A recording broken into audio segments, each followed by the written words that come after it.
Come on, girl, let's scream. I am a god. No, please don't kill me, Mr. Ghostface. I want to be in the sequel. This is the part where you run. Come on, scream. Hello, and welcome to Let's Scream, a podcast where we dive into our favorite horror movies. I'm Parker. And I'm Stevie. Today we are looking at 2022's Pearl, directed by Ty West. Join us as we journey back to Pearl and Howard's house and learn all about how to be a star. Now I'm a star! You ready to scream, girl? I'm ready to scream. Come on, girl. Let's scream! Okay, so Pearl from 2022. How exciting! Also known as the Extraordinary Origin Story. Because this is a prequel to X, which we covered last week. Yes, and they were filmed side by side. Basically, so I was listening to an interview with Ty West and Mia Goth, and basically how it all came up was she was doing character work, like background analysis, trying to get together her character for the older version of Pearl that we meet in X. Mm-hmm. And she was talking to him about this whole, like, background story that she made up for the character. And he was like, okay, we should just make that into a prequel movie. Because apparently it was really expensive to go out and shoot in New Zealand at the time because of COVID. Yeah. And they had to, like, take a lot of precautions in order to go out there and film. So he was like, well, we've already, like, done everything that we need to do and gone through the whole process to film out here. Let's do a second one, and it'll be really cheap because we're already using the same set. We'll just dress it up differently. Yeah. And this one, I think, is a masterpiece. It's so well done. I am in love with this movie. It has odes to Technicolor, it has odes to Wizard of Oz. The score throughout the film is so good. There is music the whole time, pretty much. Yeah, and it's one of those movies that's rare to find nowadays that evokes old Hollywood and evokes, like you mentioned, the Wizard of Oz and that era of film. Yeah, which is such a special era, and it's perfect for the setting of this movie. It's perfect for the themes of this movie. It really just all comes together so beautifully. And the best part of the movie, though, is Mia Goth as Pearl. Oh, absolutely. She was really funny in the first movie. She was great. She knocked it out of the park. But I think this is truly a tour de force performance. And it truly goes to show that the Academy Awards do not give a fuck about horror movies. I mean, we always knew that, but like the fact that she was not even nominated for this performance and the range that's on display here and how fucking phenomenal she is in this movie, it's just a crime. She's such a, like, it's such bullshit. She really, like, the character is, like, there. Like, the character is fully created. So it just makes you have a very different aspect of the character in X, and how she... And you have a very different aspect. I mean, you know, like, you kind of root for her, even though she is, like, that's the a villain. big part of it. And we'll get into that. We'll talk about the themes. We'll talk about what the character Pearl represents when we get into our plot summary. But that's a huge aspect, is how relatable this story is. Mm-hmm. And I also love how the first movie was so 70s inspired and had so many homages to, you know, slasher movies, and Texas Chainsaw is big up there. We talked about Jaws. We talked about Psycho. So many different movies that film references. Whereas what's unique about this movie is that it references old Hollywood. It references classics. The Wizard of Oz, Gone with the Wind, some of those old, like Snow White, like the Disney movies, the big musicals of that era. And I just feel like, that's something that we don't get a lot. And we talked about how in our X review, I was not super excited to see X initially based off of the marketing for that movie. Yeah. I remember the first time that I watched the trailer for Pearl and I was like, Oh, I'm fucking sold. This looks batshit crazy. Yeah, and this it looks is. amazing. Yeah, and it's so good. Fun. Now, is it as scary as X? No, I don't think so. But it's, I think, more of an all-around, more unique story. Yes. It goes a little deeper, and I think it has makes more of a me resonance. enjoy X more. And yeah, and it makes me go back to X and appreciate X more, for sure. Which is still a great movie, but yeah, Pearl is the ultimate one in this series. Now, interestingly enough, Stevie and I are going to see Maxxxine tonight. I'm so excited. That the day that we're recording this podcast. So we're really excited. I've seen some mixed reviews. I've seen some good reviews. You never know on the first weekend. Yeah. Truly. So we will have our review of Maxxxine out for you guys on the next episode. And I'm excited to see where he takes the series from here. Now, I'll be honest. I prefer the character of Pearl to the character of Maxxxine. I do love Maxxxine, and I'm excited to see where her story goes. Yeah, how she's expanded on. But when I heard they were doing a sequel to Pearl, or like a third movie and making a trilogy, I can't help but be just a little disappointed that it's not following Pearl more, because I love the story that goes on in Pearl, and I was very I excited think there's to a see lot, where like, they take a it. universe can be created around her now. I would love to see more Because there's movies so much about Pearl. You Yeah, can see in between Pearl and X. and X. Yeah. So, okay, so we can go through the cast really quick, too. David Corenswet plays the, like, hot guy who works at the movie theater. Mm-hmm. I had never seen him before this movie, but he's really hot. And apparently he just got cast to be the new Superman. Oh. So, which I could see. Yeah. He kind of looks like a young Henry Cavill or whatever that guy, Cavill or Cavill, whoever the current Superman is now. So that's kind of fun to see him. This is like an early role for him. He does a good job.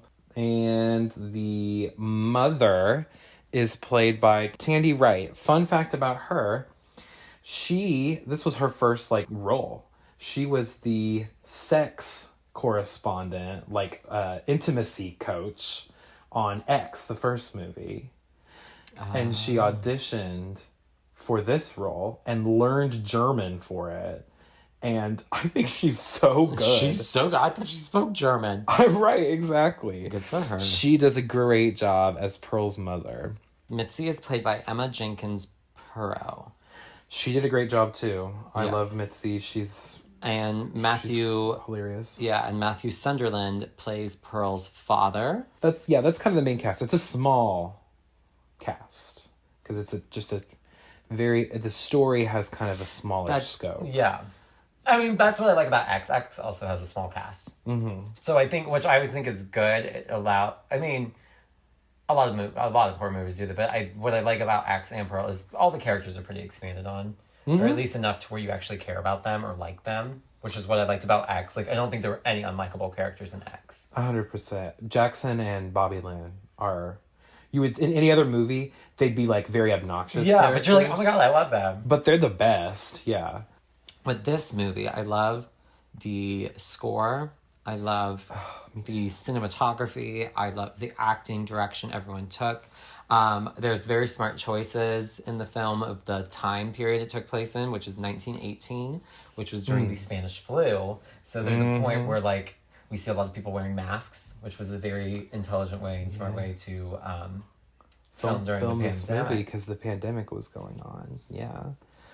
And it also takes place during World War I, and it has a commentary a lot on that as far as like what Howard from the first movie, what his role is in this movie, is that he's serving during the war, and we'll get into that, but there's some commentary on the war.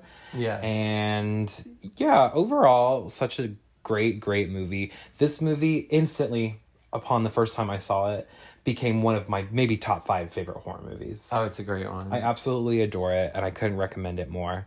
And I'm excited for Maxxxine. So if you have never seen Pearl, go ahead and give it a watch. Watch it. Yeah. It's so good.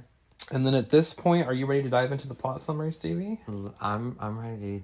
I'm ready. Are you ready to be a fucking star? I'm ready to be a fucking star. Okay, so at this point, we are going to go ahead and hop into our plot summary of Pearl.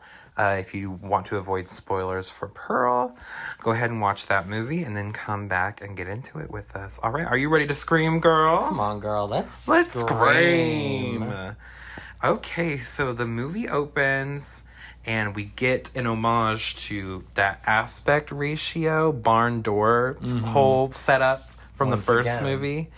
And this time, though, we are already immersed into the 1918 of it all because we get this beautiful score that has all these string instruments, and it is very reminiscent of the introduction to The Wizard of Oz, that movie, and the big booming score. Yeah, so it's very early, like, or more like, even though the film takes place in 1918, it's more an homage to films of like when Technicolor. Yeah, Technicolor, the 30s and 40s. 40s. Gone with the Wind, Wizard of Oz, already setting itself apart from the first movie. Yes. In that now we're seeing all these homages to classic. We're seeing the farm. It's the exact same shot of the farm, but now it's the farm's alive, and there's the colors, the color colors grading are beautiful, and on this movie, like the colors pop. Yeah.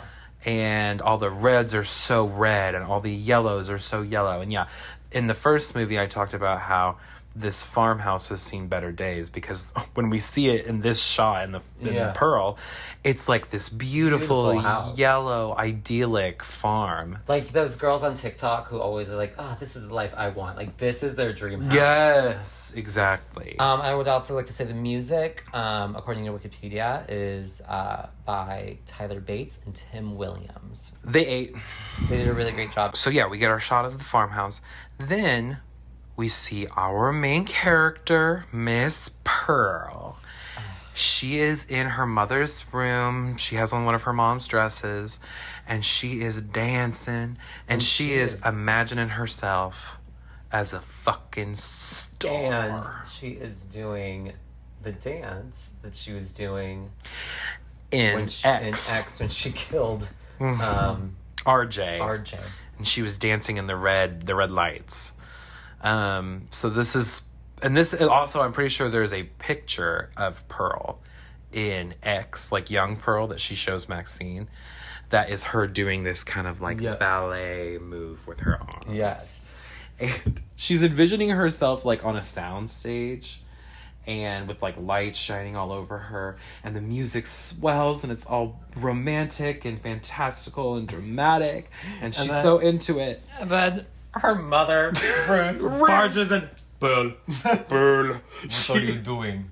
She starts bitching her out in German, and the music completely stops. It's like a record scratch. And I'm pretty sure, I may be wrong, but I'm pretty sure pretty much any scene her mom is in, there is no music. Like, underscore, really. I'm not sure. No, I'm not sure about that. But she just kind of sucks all the life out of the room immediately. She's like, first of all, who told you can put on my old dresses? Second of all, get your overalls on and go work. And go feed the animals. Like I told you to. And she's a very stern, very intense woman. Yeah. Pearl is clearly very afraid of her mother. Yeah. And it's interesting because Pearl at this point in her life is married. We'll find out. She's a grown-ass woman at this point. But there are just certain circumstances that have brought her into living under her very stern mother's watch. Yeah.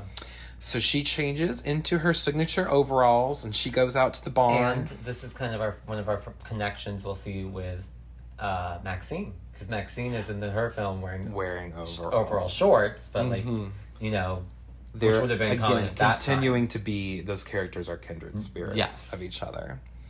She goes out to the barn, and she feeds her animals, which she's named them all. And she's talking to the cow, which she's named Charlie. And she goes, "One day you'll never see me again." And I love her voice. So we talked about how in X, that old Pearl had this really raspy voice. Yeah. Young Pearl kind of has this derpy voice. it's really funny. She's love her just kind of derpy herself. Hi, Mr. Goose. Mr. We'll Goose. get to Mr. Goose. But she goes, "That's right, Charlie. The farm life might be for you, but it sure ain't for me. I'm special. Mama's gonna feel real stupid when she finds out, won't she? One day the whole world's gonna know my name. And as she's saying this, her body language is an homage to Somewhere Over the Rainbow. Judy Garland does the exact same, like, lean up on the gate, and, like, she's posing very romantically. Yes. She grabs a pitchfork and is kind of dancing with it, using it as, like, a cane, like she's tap dancing. And there's these barrels of hay in the barn, which are arranged like a staircase. And so she climbs up to the top of it. And it reminds me of Gentlemen Prefer Blondes with Marilyn Monroe. I mean, you know, there's lots of movies, but that, like, the old Hollywood musical where there's a big staircase and you're making your dramatic entrance up the staircase. And she goes, I do love a good audience. Y'all see me for who I really am. A star. And she strikes a big pose with a pitchfork. But then Mr. Goose walks in. Goose comes on in. He's just a random goose who stumbles on into the barn at the wrong time. And she says, what are you doing in here, Mr. Goose? And she kind of just, like, stares at it, and it kind of stares at her. And then she stabs the goose! She stabs Mr. Goose diva down! So Mr. Goose is dead. But then we see Pearl walking in the swamp, and she goes to the pier, and she yells out, Flay-Do! And it's the alligator! She's back, queen! And she takes a big chomp out of the goose And that's carcass. when we get the title, Pearl. It's like in this beautiful, like, script Yes, font. what I love about when it's doing the intro, and it's, like, panning over, like, the things in the house, and we're seeing, like, all the, like, titles of the names. I love how they, like, swipe in and then swipe out. How that time Very was. old Hollywood. With title cards. Oh, also, if you're hearing some Construction, like, noises, sorry. There's just some construction going on. I'm having landscaping done, and they showed up right when we were going to film, but we have to film early just to be safe that we make our film in time. Hopefully it's not too bad, but... Because Maxxxine is a film. It's not a movie. I only watch films. I only watch films. We watched Aquamarine the other day. Because we only watch films. Because we only watch films. And so after we get the title card, we meet Veda. We learn it is the year in 1918, which we have already kind of talked about. Sorry. Spoiler, I guess. And that night, Pearl is helping her mom with dinner, and they start discussing Pearl's dream of dancing. Yeah, she wants to be a dancer. Yeah. Ruth calls that selfish and silly. She's like, Pearl, you can't be a dancer. And basically, her mom's whole thing is they are German immigrants during World War I. Yeah. So there's a lot of tension, obviously, and a lot of social pressure for Ruth to just stay above the fray, work really hard. Yeah. She knows that how people feel about Germans, and she wants to lay low. Yeah. And she also just comes from a completely different generation. Like, Ruth would have no opportunity ever to be a dancer. Like, she just has to survive. Mm-hmm. She was doing what she has to do. So there's this disconnect between her and her daughter, who Pearl dreams so badly of being a star and getting out of the farm. Yeah. And her father, we learn, yes, is completely paralyzed. He got some kind of, I don't know if it's polio or like an early version. I don't know if it was from the syphilis. Spanish flu, because she keeps talking about like the illness. She does, yeah. She talks about how, we need to wear a mask out in public, all this stuff. And he sits in the wheelchair all day. They have him in the front room usually, sitting below this bird. It's like a yellow canary that is in a cage. And I think that literally just is supposed to symbolize how he is a caged bird. Yeah. In his own body, basically. Yeah. And we get this scene of Pearl reading through the letters that her husband Howard has sent her directly from the trenches of World War One. Yeah. So that's where he's at. And he's kind of talking about how, like, some men are fine, they're just holding on to the hope, like him, but then some have just absolutely gone insane, and Yeah. it's just... World War One was a particularly fucked up war when it came to combat. That was when you're being introduced to trench warfare. It's the first time that we're using tear gas and shit to like fuck people up. Isn't that landmines also? Landmines. You're getting people. There's technology in like guns. So like there's machine guns for the first time. Yeah. It would have been like the worst war ever to like serve in. Yeah, to start in. Which is crazy because we know from X that Howard then went on to go and serve in World War II. Because she mentioned he served in both wars. And he like survived Omaha Beach. So like Howard's seen some shit. Yeah. But that's where he is during this movie. Pearl that night takes a bath. And it's weird because like she gave her dad a bath. But then sponge bath. And then she just gets right into the water. With him like positioned toward her, which I thought was like kind of creepy and like weird. Yeah. That she kind of forces her dad to like watch her take a bath. I mean, we already saw her kill a goose, so we know. Pearl is fucking weird. She's a little weird. There's something because then her mom comes in and is like, "What?" She's like, "Pearl, what are you doing?" She's like, "I didn't want to waste the hot water." The hot water, which is like. Okay, I get that, but like, why don't you just take your dad out and be like, "Hey, mom, I'm gonna go use the hot water." Like, why is he facing directly toward her? And she was also like kind of kicking her legs and like splashing and like because she was like talking about how she wants to be a dancer. She kind of does confide in him, like tell him secrets. Yeah, she does. She does mention how like, "Oh, I need to go pick up more of your medicine." Yeah. Which means I get to go see the movies. She's like, I'm gonna go to the pictures tomorrow. Don't tell mama. It's our little secret. Our little secret. But she says that all the time. I noticed there's like Pearl-isms that are in both X and Pearl. Yeah. And our little secret is something she says all the time. Yeah. And the mom comes in. Yeah, she's like, what the fuck? And she tells Pearl that she needs to go into town tomorrow to get more morphine for the dad. Because this is back when any illness was just drink morphine. And she says, remember to cover your face because the Spanish flu, which we talked about earlier. Pearl rides into town the next day on her bike, and we see some people with horse and buggies. We see some people who have cars. Some people just walking. Some people walking, some people on bikes. So this is such a cool year. We never get movies set during this time period. No. But I love to see the kind of merging of technology kind of taking over. She buys morphine for her dad, and then she uses the extra money to go see a movie. The Palace Follies, which is like a chorus line of women. And which is a real film, right? Mm-hmm. Yeah. So all the films that they feature in this movie are real.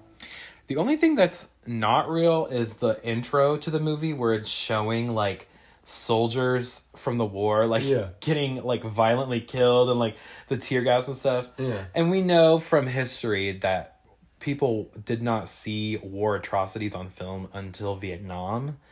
So I just thought it was really funny and interesting that Pearl is watching this movie, and the previews for this movie has this like war propaganda. This is very violent. And I think that's because she's been reading Howard's letters and how he describes the violence. So this is her reality of what it must look like out there. Yeah. She's thinking about Howard in this moment. She also does take a swig of the morphine. Yeah, she drinks the morphine while she's watching it, which is really funny. And we see the movie. It's a troupe of dancers who are doing a chorus line. And the song is Wee Wee Marie, which is a song that Pearl danced to when she killed RJ in X, Old Pearl.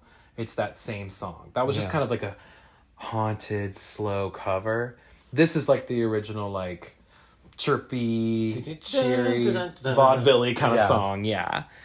And there's also, I noticed, a poster for a movie starring Theda Bara, however the fuck you say her name, on display, which is probably where the name Theda comes from. That's why Pearl. For the gator. Because she names all of them after movie stars. So like yeah. Charlie Charlie Chaplin. Chaplin. I think Mary would have been like Mary Pickford. So that's just a little interesting thing I noticed on this time around. After the movie, Pearl goes outside the cinema and she meets this hot guy who works as a projectionist for the theater. And he starts flirting with her. He offers her a cigarette. And he gives her a frame of the film. As like a souvenir. Yeah, he kind of like goes and he cuts a strip of film and gives her a single frame. She's like, aren't other people going to see it? And he's like, I'll just tape it back together. Which I thought was funny. Yeah. Because, you know, that's how it would have been back in the day when you're editing film. You literally cut the film and piece it back together. Yeah. And he says, you know, you're so pretty. I could see you starring in one of those films one day, which Pearl loves that kind of shit. She loves when people tell her that she's going to be a star and that she's pretty. So she's horny. Uh-huh. And he says, come back and see me anytime. I'm always here. Pearl rides her bike home past a cornfield, and the wind whisks away that little film frame that he gave her. She goes up into the cornfield to kind of look around for it, and she stumbles upon a scarecrow. She climbs up onto the pole and she goes, may I have this dance? She takes his hat. And then she takes him off the pole. She puts the hat on. And then we get the sequence of her waltzing around with the scarecrow. And it's edited. Again, this music, this score is so good. And the scarecrow, it's a very creepy kind of very creepy. Every time I watch it, I'm always like expecting it. It literally looks like a person's face. So it kind of looks like they did like the molding of someone's face. Maybe, and then like painted it to look, because it looks very like somebody's wearing a mask or some makeup. Yeah. It's because it just always looks like it's about to open its eyes, which I always expected to, like, because that kind of would have been cool if like it actually was like somebody she danced with. Yeah. But then like, you know, switches back to reality. But that's just me. And it kind of has like a sad, kind of angry face on too, which is also a little creepy. I mean, scarecrows are meant to be scary. Yeah. They have it's in their name. It's in the name. But yeah, she waltzes around with the scarecrow. It's very like romantic. And then she like gets it on the ground. She kind of makes out with it. She makes out. And then it looks like the projectionist. Yeah, for like a brief second, she hallucinates that it's the projectionist. And she goes, I'm married! And she just screams it. And then she like, 2 seconds later is like, mounting it. Whatever, I'll just like kind of fuck the scarecrow. And she kind of like jacks herself off. Yeah, she like fully masturbates, like baiting and gooning on this scarecrow. She's all like, like when she like releases, it scares all the crows away from the cornfield. Yeah, all, like scatter because she like gooned so hard. But this was the part in my first initial viewing of the movie where I was like, oh, I like this movie. I was like, this is the kind of fucked up shit that I appreciate in horror Fucking movies. a scarecrow. Yeah. When she gets back home, her mom bitches her the fuck out. She's like, Pearl, don't take the hat off. It might be covered in germs. What are you doing, Pearl? She's always bitching out Pearl. Which I love it. She, again, takes another bath with her dad positioned right in front of her. And there's this moment where she's like, are you in there still? To her dad, who, again, completely paralyzed. Can't move at all. She starts, like, pinching him really hard. And he kind of, like, makes a noise. So, like... Yeah, clearly he's, like, she's, like, hurting him. Yeah. And then she, like, starts choking him out. It's really fucked But then she stops. up. She doesn't, like, fully choke him out, but she just kind of, like, harms her dad, which is fucked up. Again, it's, like, we're getting... It's not even hints. It's, like, fully telling us that this bitch is fucked up and she's got all these serial killer tendencies going on. Mm-hmm. At supper, Ruth confronts Pearl for not having enough change back from the morphine purchase. And Pearl lies about it, and she says, oh, I might have picked up some candy for the ride home. Yeah. So as punishment, Ruth sends Pearl to bed without supper, telling her times have changed, Pearl. And Pearl's like so mad. She's like, but I'm starving. I have nothing else to eat. And she's like, the candy was your meal, Pearl. She goes, times have changed. You could not be so careless. It's up to you and I, and only you and I, to survive. You've seen the way people treat German farmers. The only reason we are not sick or famished is because we are mindful of the way we conduct our lives. I won't allow you to wander around in foolish fantasies and hide from your responsibilities any longer. It's a sign of weakness, and we did not raise you to be weak. So this is her whole mindset. Yeah. That night, Pearl prays to the Lord. She says, Lord, please make me the biggest star anyone's ever known so that I can get far, far away from this place. Amen. And then the camera lingers over to her window, and we see a shooting star pass by in the night sky. The next day, they are visited by Mitzi, Howard's sister, so aka Pearl's sister-in-law. Yeah. And Mitzi is very sweet. She's very blonde. She's bubbly.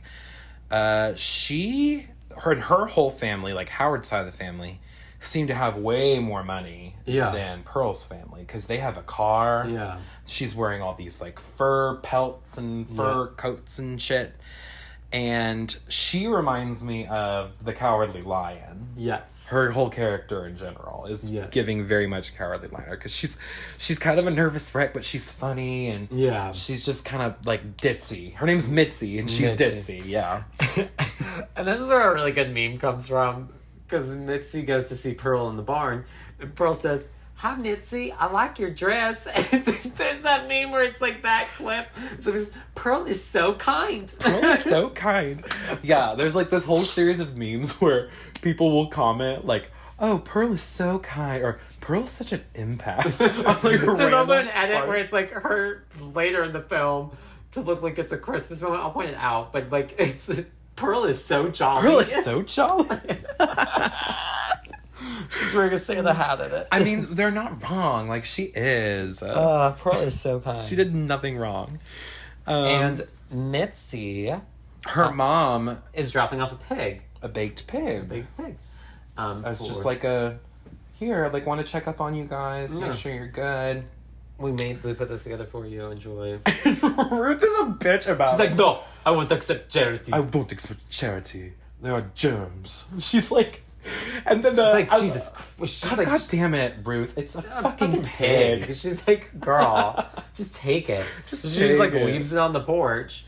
Yeah. It's gonna stay there. It stays there the rest of the movie. And Mitzi, while she's in the barn with Pearl, tells Pearl about how a church group is putting together a Christmas concert to take around the state to different towns. And they're doing an audition at the church this Saturday or something.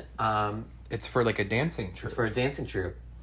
And Pearl's see Pearl's eyes light up. She's like, this is her moment. Yep. Her opportunity has come. I also thought this was interesting too because we get this moment of Mitzi talking about Howard and how it was his choice to go serve in the war. Intentional, because they could have something about like, oh, we had a doctor who was willing to declare him ineligible for like health reasons or something, but he insisted on going because of his like pride or something. And I wanted to note that here on the podcast because it informs the dynamic between Howard and Pearl, which Pearl opens up about later. Pearl sneaks one of her mother's old dresses from her closet. She gets all dressed up. She puts the top hat on. Noticed, this is another ode to the Wizard of Oz, because we've not pointed out, the mother represents the witch. The witch, yeah. And a lot of the dresses have red in them. And as the film goes on, they get more and more red, which is to represent the ruby slippers, which, no place like home. Which, well, also the ruby slippers, the witch was like, those were my sister's, those are mine. Oh. So it's like the mother's, it's like, those are my dresses. Kinda. So it's like she's putting on, like, the witch's clothes. Oh, yeah, yeah. Okay, I didn't think about that. Like, the I dresses did think kind of about represent the ruby slippers in the whole sense that by the end of the movie, Pearl realizes there's no place like home. But we'll get into that. Yeah. But that's interesting. Yeah, that definitely. Because she puts the top hat on with this dress too, and did she not look exactly like what's the witch's name? During the Kansas part. I know what you're talking about. That's exactly who she looks like. Is it Miss Gulch? Yes. Elmira Gulch. Elmira Gulch. Yeah, she looks like... there's another shot later of her riding a bike. And the music is kind of like... Like, it's kind of evoking It has that motif. Bit. Yeah. So, yeah. She gets all dressed up, and she sneaks out. She goes to town, and she goes and visits the hot movie theater guy. Yeah. And he shows her around the theater, and then he shows her the projection room where he literally, like, lives out of.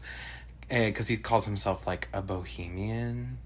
And, you know, I can live anywhere kind of vibes. Interesting that he calls himself a bohemian. Because that was a word. And we'll hear other phrases that were used in X that are used here. So this is kind of where we get the bohemian from. And because Howard doesn't like bohemians. Which makes sense because this guy calls himself a bohemian and has a relationship with Pearl in this movie. Yep. So he suggests that they watch a movie. A movie that nobody else has ever seen. And it is the world's first ever porno film. This is an homage to the first movie completely. Like this whole scene. And it's showing how how porn has changed. Like this is the first era of porn where it was actual people, because the first ever like film porno was like cartoons.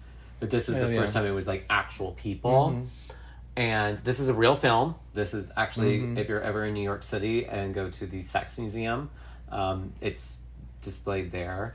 It's a permanent display there, I'm pretty sure. And so it's kind of fun because then the 70s porn era was when plots started to become a thing in pornos. Which is what that homage is. Yeah, because this was interesting. And I haven't watched the real porno of this. I've only seen it in the context of this movie. But it's like people out in the field, and it's kind of like a wider lens. Like there's no zoom ins on anything. It didn't really feel very sexy, right? Because it was just so early in filming sex and figuring out what looks good. Yeah, it's literally like four people got together and like, let's do this. And Pearl looks kind of tantalized, and he kind of talks about how like they're going to be huge, especially in Europe.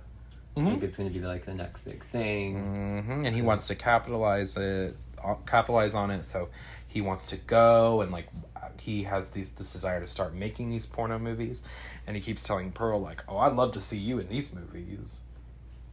Which again, anytime Pearl's ego gets stroked, Pearl's loving this shit.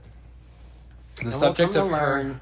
the projectionist represents the Tin Man. The Tin Man, I believe, yeah. And then her father, because we didn't touch on it, obviously the Scarecrow. If I only had a brain. If I only had a brain, yeah. And they get to the subject of Pearl's home situation and how she wishes she could just leave the farm behind and go be a star. But she says, I can't leave my mother and father behind. And she goes, if only they would just die. And he goes, excuse me? She goes, none.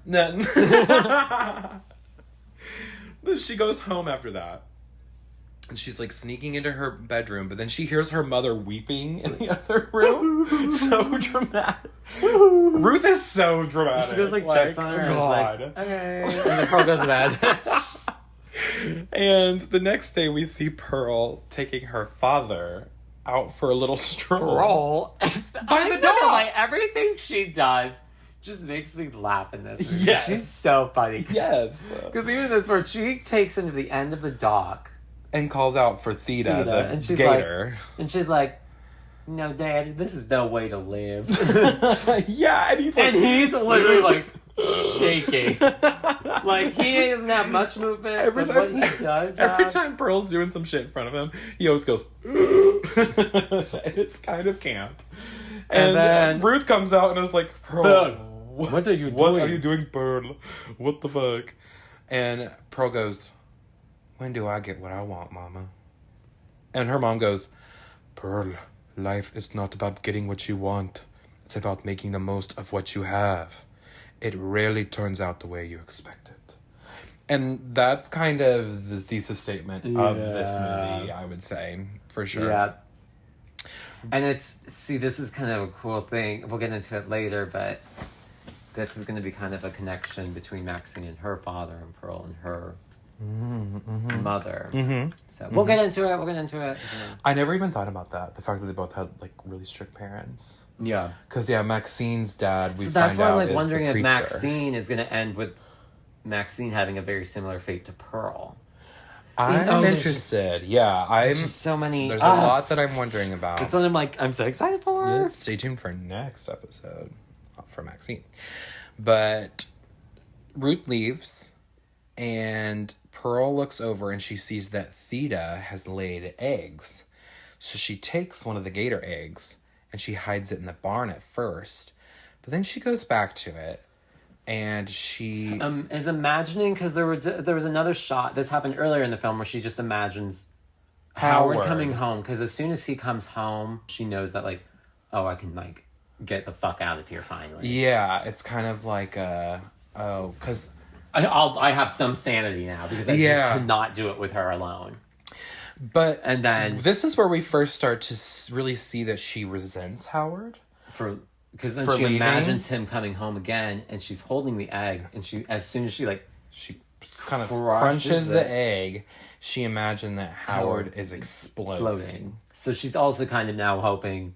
I just hope I'm even okay with like getting a letter that you got. If Howard dies, I just need to get the fuck out of here. Yeah, she's like, I need any reason to leave at this point. Yeah, she's just hoping like for any like escape. She just feels so trapped. And this, speaking of her feeling trapped and like her wanting to escape so bad, I will say this is a good part to get into it. The thing about this movie that is really interesting and a little disturbing is that she is so relatable. Yeah. And she just goes about it such a wrong way. She does.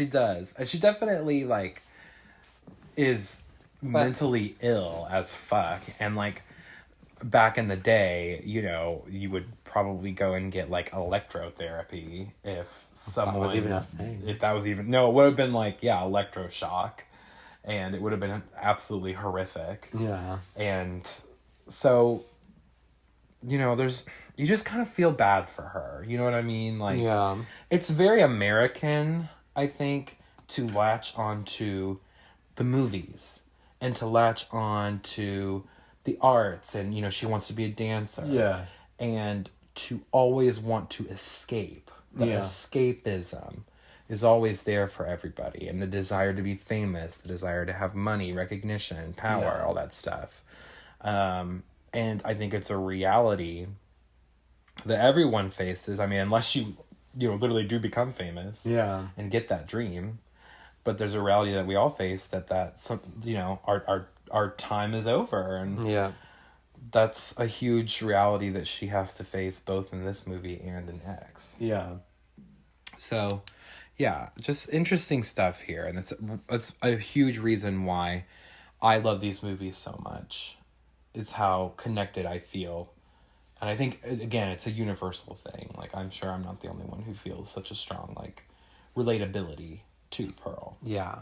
And then for it also to be like during that film during the pandemic and kind of have that energy of the pandemic, because depending on where you lived, I mean, we didn't have those restrictions as much, but some places had such strong restrictions where you had the people you were with, you were stuck with, which to a point is just grating. And I think that's the thing with her mom and her father is like, she loves them, but she just gets to that point of like, I can't fucking stand you. Yeah, well, anymore. She can't, like, she has no autonomy in her life. Yeah. She is doing everything just to sort of like appease her mother. Yeah.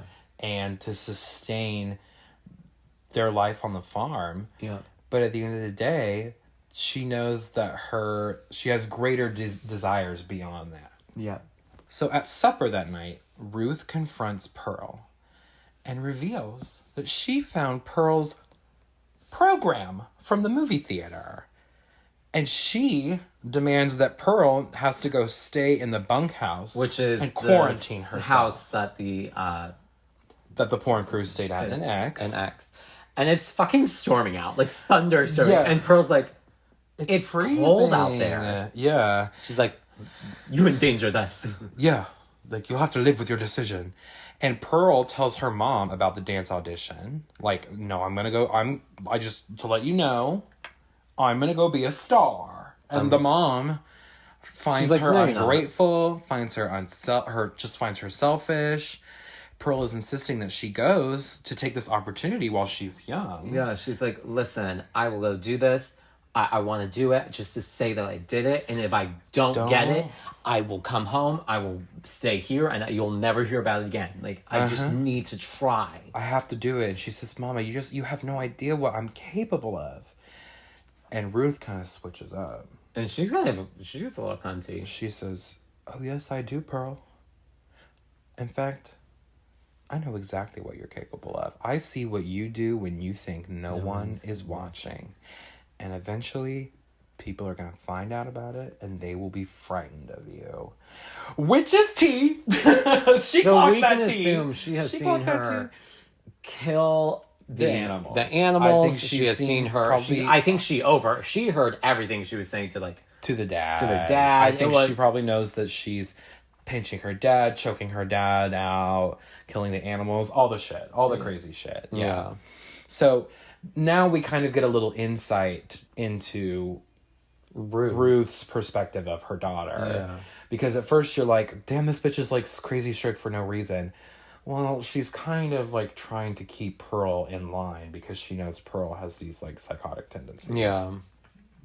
Pearl continues to argue with Ruth, but Ruth is at her wit's end and she starts going completely ballistic, screaming at Pearl. And she kind of gives like a really kind of like sad moment where you kind of get like a reality of her life where I think this is where we get the explanation of why she was crying at night because she says, do you think I wanted this life that I have? I was supposed to be his wife, not his mother. His mother, his And doctor, It's like, damn, yeah, he's supposed to be like in that time, like the stereotype, and this is not me agreeing with it, but like he was supposed to be the breadwinner. He was supposed to be taking care of her. 100%. He was supposed to be doing all the things that Pearl is doing too. Mm-hmm. Like, you know, because it's also like if Howard were home, Howard shouldn't be, because she also brings up Howard being, she's like, why should we, I'll go to the audition with you. Why should we? Yeah. And she's like, how about I just kill your dad? And she gets the knife out. Yeah. And she's like, I'll just do it because that's what you want to do, right, Pearl? And Pearl like looks super uncomfortable.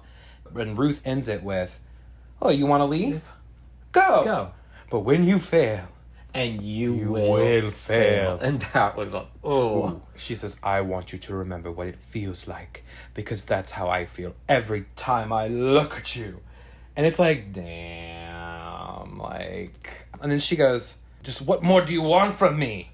And Pearl says, I just don't want to be like end you. up like you is all. And Ruth slaps Pearl. That was the final straw. And Pearl slaps her back. And she goes, I hate you! And then Ruth grabs Pearl. They get into this huge fight. And it's a showdown. And Pearl starts yelling, I'm gonna be a star! The whole world's gonna know my name!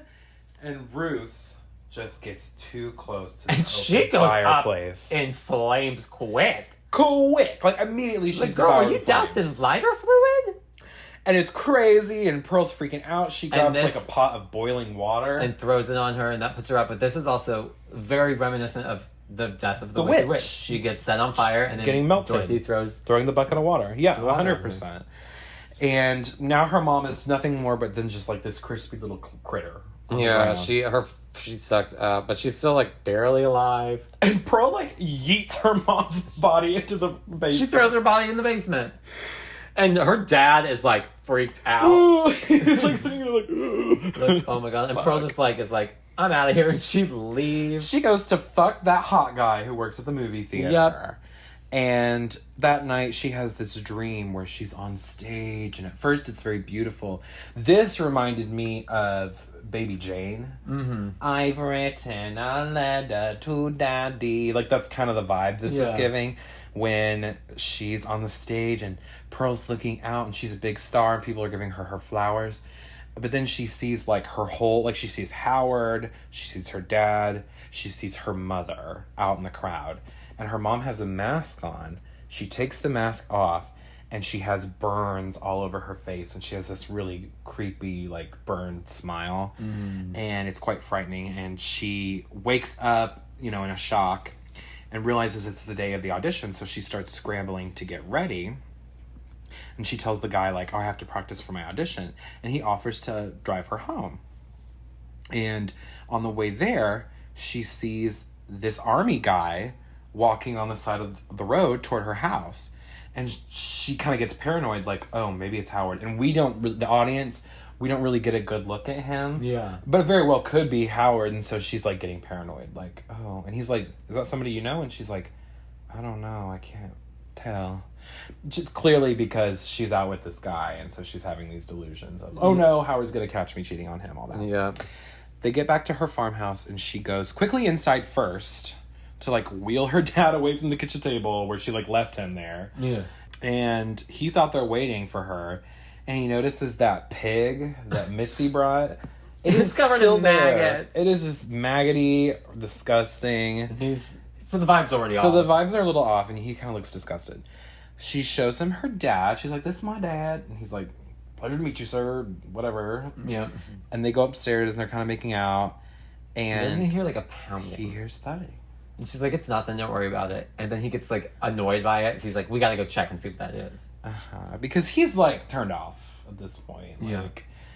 Because the vibes, like you said, like, the vibes are off. Something's suspicious. He goes downstairs. He doesn't see anything. Except there's, like, that mess from the dinner last night is, like, all over the floor. Mm-hmm. And then she jump scares him. And it's like, what are you doing? And he's like, oh, nothing. Like, what's all this? And she's like, oh, it's just our dog. Yeah, the dog made a mess. Mess in the kitchen, so I put him in the basement. And that's the noise you've been hearing. Yeah. And as she's, like, kind of saying this, he's kind of, like, looking at her, and you can tell he's starting to notice that, like, something's wrong with her. And he goes, what's wrong with you? And this triggers her. Yeah, she didn't like that.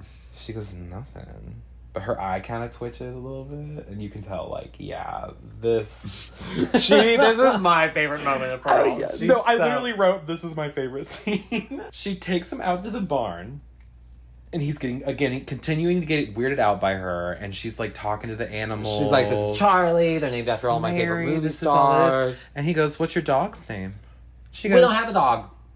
We don't have a dog. And he goes, you just told me that we did. Oh, yeah, well... And then he's kind of like, oh, look at the time. I gotta get going back to the theater. And she's like, oh, what do you mean? Like, what's wrong with you? And he's like, no, it's fine. Like, I just have to go. And she's like, well, why'd you go all cold on me? What did you see? And he's like, I didn't see anything. And she goes, you're lying. You're lying. Which that's one of my favorite ones. You're lying. You're lying, which is also a good meme. And she's like, you're lying. I know because I feel things very deeply. And this is where Pearl is such an empath comes from. Pearl is such an empath. And he goes, okay, Pearl, well, I have to go. I'll see you later. And she goes, like, when is that? When's when's later? And he's like, it's just an expression, Pearl. You're not going to take me to Europe, are you? Tell me the truth. What did I do wrong? Nothing. Calm down. No! Why are you leaving me? And I didn't do anything wrong. I don't understand. I thought you liked me. Which is such a good meme. That one's such a good favorite meme. part. It's such a good switch up. And he says, you're scaring me, Pearl. He decides to leave. And so she gets her pitchfork. And this is such a good, like, I love this shot. Where it follows him. He gets in his car. And it follows him around the back. So you expect to see her, like, following, like, right behind him, going to be at the passenger side door. She's not there. She jump scares him from the other side. From the driver's side door. She went all the way around. And she goes, you're not going to leave me here. I'm not staying on this farm. And she stabs him in the chest. She pitchforks him. Twice. And then he kind of drives the car down a bit before he, like, stops. And then he falls out. She pulls him out and she puts him on the ground. And then she pitchforks him right through the open mouth. Yeah. And just walks away. She goes and checks on the mom, who's still just hanging on for dear life. All, like, charred, crispy critter at the bottom of the basement. And she tells her mom, I want you to remember how it feels like, because that's the way I felt every time you looked at me. And, like, switches it back on her mom. And then kicks her down the stairs, which is, that's her taking something her mom said and using it, which Maxxine does the same thing when she says, I will not accept a life I do not deserve. I do not deserve. 100%. Then she goes and she gives her dad a bath. Again. And he is just so terrified of her. Like, all he can do is, like, move his eyes. But he looks so scared of her. Yep. Which I fucking would be too. And she dresses him up in a nice suit. And she puts him by his bird. And then this is when she puts on the dress from the poster. The iconic red dress. The full red dress. So this is when she's fully red. Best dress. Which also kind of symbolizes her going fully crazy. And the red really pops. It looks so good. It looks so... It's an icon. I think I want to do this for Halloween this year. I think I want to do this pro look, yeah. And have, like, an axe and everything, yeah. And she goes back down to her dad where he's sitting there with the bird. She starts to pull out a pillowcase. And she's like, I'm sorry, Daddy. But this is the way it's got to be. You are loved. And then she suffocates her dad with the pillowcase. Yep. And, like, the bird's going crazy, like, watching it. Yep. Then she pushes the hot guy, she puts his body in the car, and then tips the car into the swamp, which is very Psycho, which they did this in the first movie, too. Yeah, but... and she says, au revoir, poor Johnny. Yeah, au revoir, poor Johnny. And then Miss Theta swims up, so we know she got a good meal. She's gonna be eating good tonight, Now it's time for her to go to her audition. And she goes to the church where the audition is taking place, and she meets up in line with Mitzi, who is super nervous. She is the Cowardly Lion. Oh, I don't like this. Yeah, it's very Cowardly Lion vibe. And the projection as being the Tin Man, his whole thing was if he only had a heart. If I only had a heart. Which he didn't have a thing for her, which led to his death. Exactly. And that's the thing. That's, like, kind of the thing. It's like all of the characters, if they had the thing they had wished for, their fates might have been different. True. Because the father, if he had only had a brain. Mitzi, if she only had the nerve. The courage. The courage. So we'll get into that. We'll get into that right here. So spoiler, but Mitzi may not make it that far. And Pearl, Mitzi says, oh, I'm so nervous, and I guess they're only going to pick one girl. And Pearl goes, it has to be me. And Mitzi's kind of like, what I feel about Mitzi, like, really does like Pearl. I think she'd actually, like, because she kind of laughs. She's like, Pearl, I don't think you meant to say that out loud. And she's like, it has to be me. And she's like, okay, well, if it's not you, if it's not me, I hope it's you. And I know you feel the same. And Pearl goes, it has to be me. And Mitzi is so nervous that she makes Pearl switch places in line with her so that Pearl will go first. They call Pearl's name. And this is when we get my other favorite scene, which is the audition. It's so good. So first of all, this whole lead up to her, like, getting up on stage, she's in slow motion. She has the most blank face on. She's literally best eyelashes, so serious. Blank stare. And the people who are like... the one woman's dressed up like a Quaker Oats man. She is giving Quaker Oats vibes, yeah. And, like, they're like, okay, well, like, just hit your spot. And that it's marked on the stage where she's supposed to stand in an X. Yes. So that's a call out to X. And she's up there again, completely straight faced. Silence. And we see the pianist say, "Are you ready?" And she gives a really slow motion nod. And she's all zoned out. And then the music starts playing. And she has the biggest smile. The derpiest smile this whole dance. And it's this hokey pokey jokey little dance. Like, and it's so funny because she hyped up this dance of hers the whole movie. Yes. And you're like, oh, she's probably going to be so good. But then she's literally like, like. But I mean, that kind of was also what the dances were at that I time. know, but it's just so funny, especially her big, derpy, dopey smile. And the people are kind of like looking at her like blank face. But in her mind, like, she's eating it because she even has this whole, like, dance sequence where she has backup dancers who are dressed up like World War I soldiers. And instead of bombs, it's like fireworks in the sky. I loved this because, again, we're referencing The Wizard of Oz. We're referencing Gone with the Wind and Singing in the Rain and all the old classic musical movies. Yeah. And there's always going to be a big dream sequence dance moment where there's like a chorus. Yeah. So I definitely loved this part. And she finishes. She's got that big smile. She strikes a pose. The music just like swells up. And she's so, excited. And the judge says, thank you. But it's going to be a no. It's a no. And she's holding the pose. And it's such a she's like, oh no. Because you're like, oh shit. Oh no. Because you know. You just know. And she goes, what? And they're like, it's a no. We're looking for someone a little bit more all-American. More blonde. A little younger. And that's why in X, Pearl says she doesn't like blondes, and she kills Bobby Land. And you don't have that X factor. Yeah. And in this moment, she says, but that's the best dancing I've ever done. Yeah, that's the best I've ever danced. And they do compliment her dancing. Like, it was nice. It was nice, but we're just sorry. It's a no again. And she starts to freak the fuck because she imagines out the judge that's telling her no as her mother, but all burnt up. Yeah, saying it's a no. It's a no. Mm-hmm.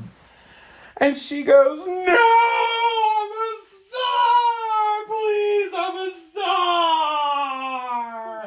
Help me, please. Help me. Yeah, just complete fucking meltdown. It's so funny. It's also so sad and also so chaotic. And then they have to pull her off the stage. We cut to a few minutes later. Her outside just wailing. Still in complete hysterics, inconsolable. But I think it's also, this is the moment where she realized, I just killed my family. Yeah. And it was for no reason. Yeah. And basically. I have nothing to show for it. And now I have nothing to show for it. Yeah. So it's just a full panic of oh my God. She literally put all of her eggs in one basket. She literally, this is the definition of putting all your eggs in one basket. She left no options open. No. And it's funny because didn't she bring up a suitcase and when they're waiting in line, Mitzi's like, oh, what's that? And she's like, everything I'll need for when I'm on the road. She was so determined that she was going to get this. And yeah, so she's still in hysterics and Mitzi comes up awkwardly to try to console her. And she's like, Pearl, why don't I just take you home? And it's being really nice to her. Yeah. They go back to the farmhouse and Pearl sits at the dinner table all defeated. And Mitzi suggests that they do some role playing. Yeah. And she's like, just pretend I'm Howard.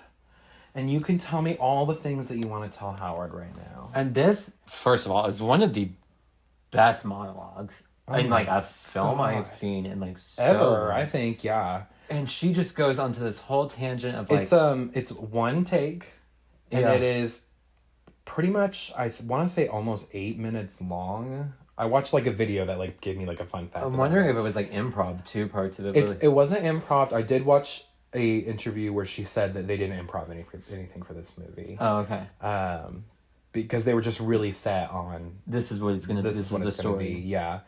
But yeah, it's 8 minutes. And she normally I would do a dramatic interpretation, but it's so long. But I forgot how long it was, but it's so good because it really just gives you an insight of how she kind of got driven insane.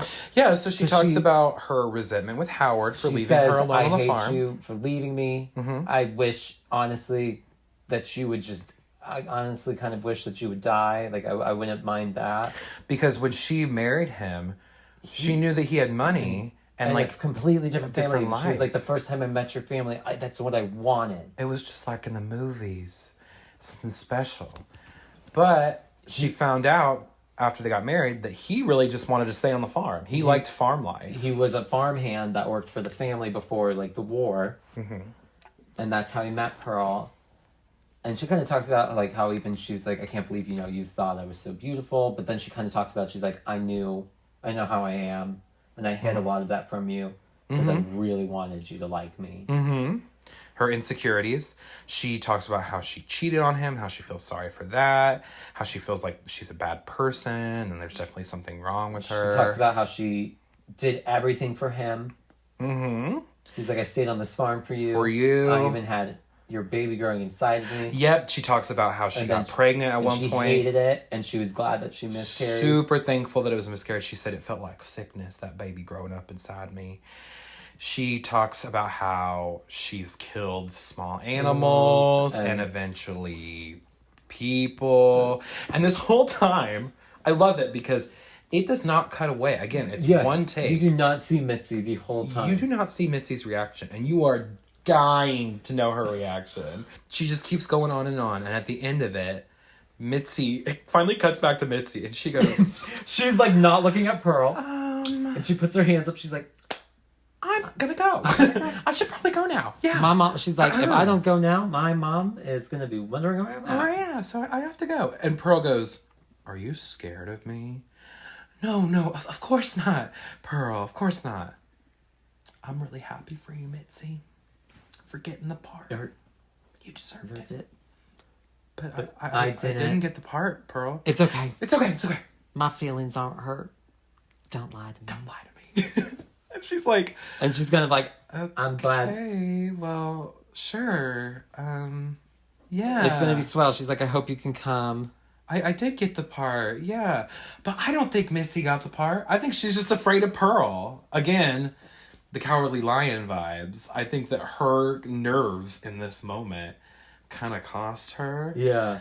Because Pearl immediately switches up. And she goes, you always get everything you want. You're younger and blonde. You're not going to say anything, are you? It can be our little secret. And Mitzi just kind of nods. And she leaves. And as she's walking down the driveway... Pearl comes out behind her. And she grabs an axe. to grab an axe. And this starts running. The moment where people have edited Pearl to have like a Santa Claus hat on, and it has like mistletoe and just like a bunch of like jingle or like Christmas like decorations around it. It's like it's her chasing Mitzi and like hitting her. Pearl is so jolly. Another Christmas one I saw of Pearl is someone said, I put the star on the tree, and it was a printed out picture of Pearl on the top of the tree. Star. And yeah, so she starts chasing Mitzi down the driveway, and Mitzi stumbles and falls, which I think is what seals her fate. Pearl is able to catch up with her, and she stabs her a couple times in the back with the axe. And Mitzi's lying on the ground. She says, please, I'll do anything you want. It's not about what I want, Mitzi. It's about making the best of what I have. Which is what her mom said earlier. Yeah. So now Pearl is coming to the conclusion, like, I can't go back at this point, and I can't be a star now, so I'm going to have to work with what we've got here on the farm. And so that's why in X, Pearl has been living on the farm this whole time since then. She never got to achieve her dreams. Yeah. And that's her quoting her mom, Mitzi. That's her quoting her mom, very similar to how Maxxxine quotes her dad in the film. Yeah. Yeah, because it's the opposite, right? It's instead of I will not accept a life I do not deserve, it's I'll have to make the most of what I was given. Yeah. So there's kind of like a resignation in that. And I think that's very interesting, especially when you think about the ending of X and Pearl and Maxxxine when they're having that like kind of bitch off to each other. Mm-hmm. I think that's what differentiates Maxxxine from Pearl. And we know in Maxxxine, which we haven't seen yet, obviously, but we know she's going to be this big movie star, apparently, from the trailers and the marketing. So I think that mentality of I will not accept a life I do not deserve is what propels Maxxxine forward. Yeah. Whereas, like, Pearl's whole mentality that she learned from her mom is what has kept her from achieving her dreams her whole life. So there's kind of a sadness to it, a little bit, for sure. And she finishes Mitzi off. Diva down. Diva down. Pearl then goes to the basement where her mom is fully dead now, but she is imagining that her mom is alive, holding her and singing her in like a German nursery rhyme. Yeah. We see a montage of her chopping. It's a very kind of like sad moment. It's a very sad because it kind of moment. shows like I think like she really did love her mom. She loved her mom, and Because she even says like when talking about her, like the deaths, when she's talking to Mitzi. She was like, yeah, like, the projectionists of my mother were a little bit harder, but my dad, he didn't deserve what he got. Like, I feel really bad about that. Like, Mama meant well. Mama meant well, and she was right. And also, I think that Pearl never got the nurturing that she needed from her mother. Yeah. And so I think in this moment, she's, like, cradling her mom's corpse and imagining that her mom is finally giving her that nurturing element that she always needed. And I think that's a big reason why she's so insecure. We see this montage of her chopping up Mitzi's body. Which, this special effects, this was cool. I don't know how the fuck they did this. This was, I think, you can kind of, if you watch it, because I noticed it this time, it's all just prosthetics. It's all just like, they probably did a molding of Mitzi's body. Because you can see where the seams are to where they can easily, perfectly cut everything. Oh, I see. I was trying to, like, zoom in and like kind of look at it, but I just thought it looked really convincing. Yeah, it was awesome. No, I still really like it, but it's this whole sequence of her chopping up her body and she's feeding the body parts to the alligator, Theta. Then she arranges her dead parents at the dinner table, and she sets the table with the rotting pig. And then suddenly... Well, it's not suddenly, because some time has passed. Oh, has it? I didn't know. Because Howard comes home. We see him him getting dropped off, and then he comes into the house, and this is how you know time has passed. I'm home. Because even the food the fresh food she put out is now moldy. So probably at least a couple weeks have passed. And he notices this like creepy tableau that she set up, and he sees like the corpses, and he's like, "Oh my god!" He's all freaked out. He turns the corner, and she's there with some lemonade. Which is... Howard, I'm so happy you're home. And then for like a good like couple minutes, while the credits are rolling, we get this shot of her smiling and then... staring into the camera. And then the tears like start holding the smile. Streaming down her face. Choking back tears. Continuing to just grin. It's so scary because you're watching her completely being overtaken by her own insanity, and it's uncomfortable. The music starts off all jaunty and jolly, but then it gets creepy, and the iris of the camera starts to like close in on her, and she's still smiling and she keeps holding it.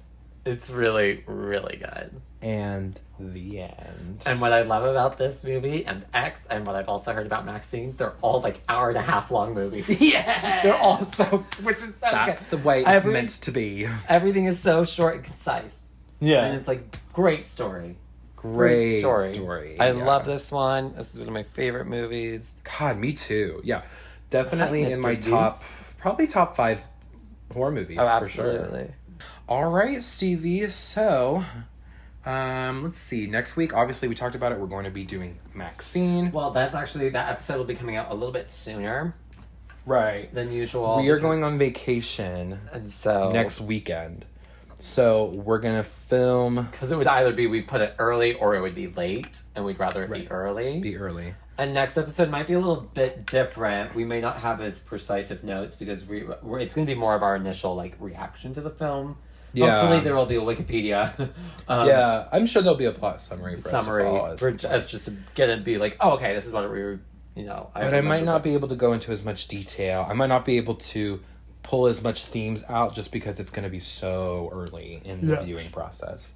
So, yeah, stay tuned, though. Thank you so much for joining us on this episode of Let's Scream. We hope you had a wonderful time with us back at Howard and Pearl's house. Please remember to follow the pod, like the pod, and leave a glowing review of the pod, of course. And also don't forget to send us your movie requests for future episodes. And also don't forget to follow the podcast at Let's Scream Pod on Instagram and on YouTube. And you can follow me at Parker_Will_C. And you can follow me at StevieNash95 on Instagram. And until next time, this has been Let's Scream! Bye!